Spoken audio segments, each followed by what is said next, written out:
हमारे वीर सैनिकों ने हमेशा देश की आन बान और शान के लिए, उसको अक्षुण्ण बनाए रखने के लिए हमेशा हर मोर्चे पर अपने सर्वस्व को देने का काम किया है।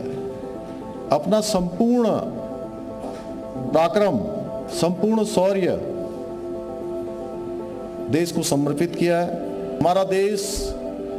हमारे देश के यशस्वी प्रधानमंत्री आदरणीय मोदी जी के नेतृत्व में संपूर्ण विश्व में भारत की शक्ति एवं सामर्थ्य से पूरा विश्व आज परिचित हुआ है।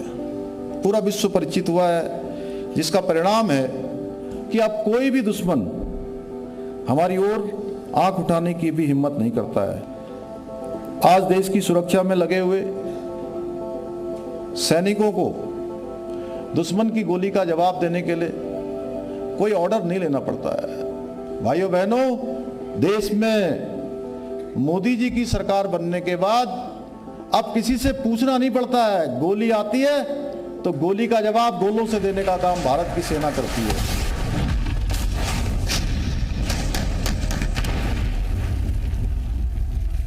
जो हमारे वीर जवान हैं, उनके परिवार हैं, उनकी परेशानियां हैं,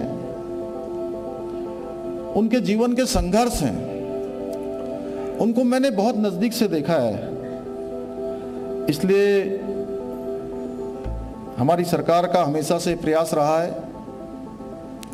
कि हमारी आने वाली पीढ़ी सैनिकों और उसकी वीरता, पराक्रम, उनसे उसका परिचय हो, वो परिचित हों। और जिन्होंने हमारे देश के लिए अपने प्राणों का बलिदान किया है, अपनी शहादत दी है, अपनी जवानी लगाई है, अपनी जिंदगानी लगाई है, उनसे भली भांति उनका स्मरण भी रहे, उनसे हमारी नई पीढ़ी परिचित भी हो। इस दिशा में हमारी नई पीढ़ी आगे बढ़े, उसके लिए हमने उत्तराखंड के अंदर, जिसको माननीय प्रधानमंत्री जी ने 5वें धाम की संज्ञा दी है, सैन्य धाम, हमने भव्य सैन्य धाम के निर्माण का संकल्प लिया था। वह तेजी से अभी आगे बढ़ रहा है। अभी इस समय में हमारे यहाँ पर एक आपदा से हम लोग जूझ रहे हैं, और वो आपदा है हमारे जोशीमठ शहर, जो कि एक हमारे लिए पौराणिक शहर है, सांस्कृतिक शहर है, एक प्रमुख हमारा धार्मिक केंद्र है। वहाँ पर लगभग 270 परिवारों को अभी हम लोगों ने विभिन्न राहत शिविरों में शिफ्ट किया है। पुनर्वास की बात है, वहाँ पर राहत की बात है या मुआवजे की बात है, उस सब को लेकर जहाँ राज्य की सरकार काम कर रही है, वहीं हमारे देश के प्रधानमंत्री जी का भी विशेष रूप से लगातार वहाँ के बारे में उनकी मॉनिटरिंग हो रही है। लगातार वो जानकारी ले रहे हैं कि अभी हमारी 4 धाम यात्रा शुरू होने वाली है। वहीं पर ओली में विंटर्स गेम्स होने वाले हैं, तो जिसके कारण से कि लोगों के मन में पूरे भारतवर्ष के अंदर उत्तराखंड सभी के लिए आस्था और श्रद्धा का केंद्र है।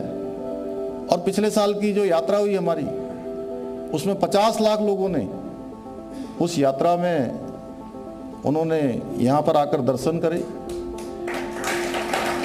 और इस बार की यात्रा उससे भी ज़्यादा बड़ी होने वाली है। इसलिए मैं आप सब लोगों से अनुरोध करना चाहता हूँ, मैं ये कहना चाहता हूँ कि इस बार हम यात्रा और अच्छी हो।